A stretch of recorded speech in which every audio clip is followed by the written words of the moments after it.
Joining us now on the phone is Courtney Zubowski, a freelance journalist and former investigative reporter at our affiliate KHOU in Houston. And Courtney, as we go to you, I want to play for our viewers some video of our affiliate, KHOU.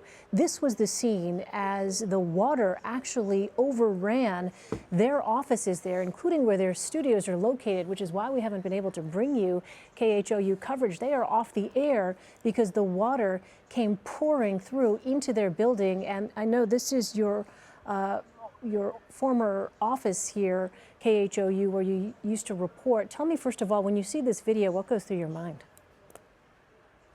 Because as you know, as a journalist, when something like this happens in your city, in your area, you are going to be there to cover it for the people in this community because, oh my goodness, they need it right now.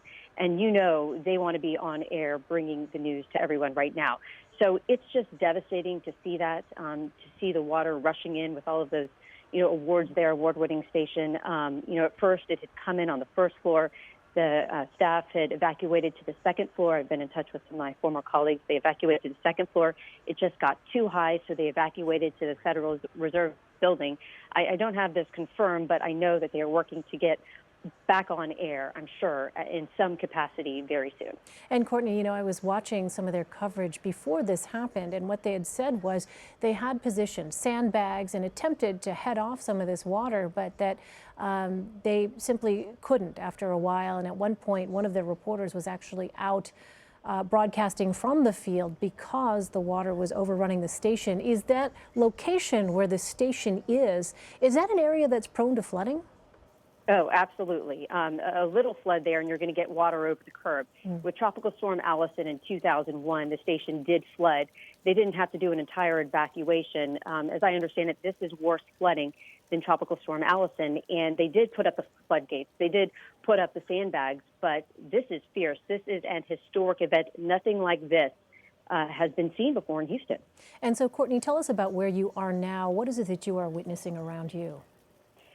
Flooded streets. Fortunately, where I am located, the homes where I am located in the middle of the city, it's considered inside the loop near Highway 59 and Buffalo Speedway. That's the major cross street right here. You do have better drainage right here, but just to my west, you have the areas of Meyerland, Bel Air. Meyerland stands out because this is not their first, not their second, not their third. Courtney, are you there? Warning. Apologies, yes, sorry, Courtney. I didn't mean to step on you. Your audios are dropping out. So say that again. So sure. just in the vicinity near you, there are communities that are pretty hard hit. Hard hit. Meyerland is very nearby, just a few miles away, and they flooded that neighborhood. It was the Memorial Day floods in 2015, with the tax day floods in 2016, in April of 2016, and those homes are flooding again because, like where Channel 11 is, KHOU along Buffalo Bayou, Meyerland is along Brays Bayou, and the bayous are just overflowing. They can't handle the amount of rain that's coming down, and also the drainage. And Elaine, I want to let you know that I do keep getting, you had mentioned earlier, tornado warnings. I am getting those alerts on my phone, so if my audio drops out, that's what's going on right now. Oh, wow. Just a completely alarming situation. So tell us what exactly your plan is. I mean, obviously there had been warnings in the lead up to what was then Hurricane Harvey about the potential for there to be increased rainfall. But what is it that you'd heard from state and local officials before the storm arrived? I have to say they were right on with this one. They predicted it. They weren't alarming. Obviously, we didn't get a direct hit here in Houston from Harvey as far as the storm goes. But as that made landfall Friday night, we were told, look, you see some rain, there isn't major flooding, but hold on, we are not out of the clear. And we did see a break yesterday. We had that the big fight in Vegas. I think people went out to go watch it thinking, okay, we're okay. Well, guess what? During that fight, that's when it hit us. And a lot of people were out. And so I think some people were caught off guard, but I will say this, the city and county officials did warn that overnight and into this morning and this afternoon, we will be seeing potentially massive flooding. We've been watching, Courtney, some of our reporters stationed throughout Houston and in surrounding communities as well have been showing that there are numerous attempts by residents sometimes to drive through some of this high-standing water. We heard the governor of Texas, Greg Abbott, say a moment ago, if you drive into water, you're taking your life in your own hands. As a Houstonian, describe for us what it is like in these kinds of situations, which are so treacherous, but perhaps because folks are used to flooding, there may be a misperception that they'll be able to make it through. Right. There's a saying that we say here in Houston, it's turn around, don't drown. And as much as that's said, people do it. And I don't know if it's the urge to get home and you don't realize, okay, I'm going to go in. I bet it's not that deep. But especially last night, people didn't realize how deep it was. And any injuries and fatalities that I've heard about so far have been connected to people driving through the floodwaters. And that's typically what happens. But as much as you say it, people will continue to do it.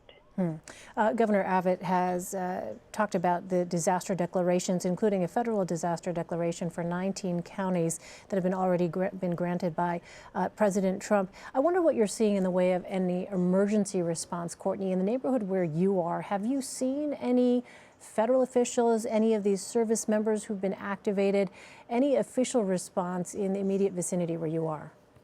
I haven't seen federal officials. I've definitely seen local officials, and there may be state officials. At this point, you can't really tell who's who because everyone's just rushing. But what I can tell you is I have seen a lot of neighbors helping neighbors because there are so many calls for help. And we're in a situation right now where the mayor and emergency management officials are urging people, hey, go to your roof, not your attic. When you're told to go to your roof, that is just jaw-dropping. Jaw-dropping. So at this point, people are calling 911. As you can imagine, there are several calls. They are trying to get to people as fast as they can. But as the city officials are calling for more boats, more help, so are neighbors. They're calling for chainsaws. They're calling for axes to bust people out of attics to get them through the roof. So there's a lot of help from, your first responders, but there's also a lot of help from Houstonians. Courtney, you touched on this a moment ago, but you've been in touch with some of your former colleagues there at KHOU. Tell us what you've been able to discern from your conversations with them. How are they doing? They're hanging in. It's a strong group. It's a great group. If anything, they can handle this. We went through a similar situation, not with the evacuation, but with Hurricane Ike in 2008. Our city was devastated. To me, after covering that and seeing this is worse, just because of how much rain is coming down at one time. We're not seeing the winds, we're not seeing the storm surge, but there's just so much water, and the bayous are being overwhelmed. So what I've heard from them, look, we had to evacuate, as most people are in the city, or having to move houses, but we're up to the challenge, and we're going to do it. And like I said, I'm sure they'll be back on the air very soon. All right, Courtney Zubowski, thank you so much for your time. Please stay safe. Thank you.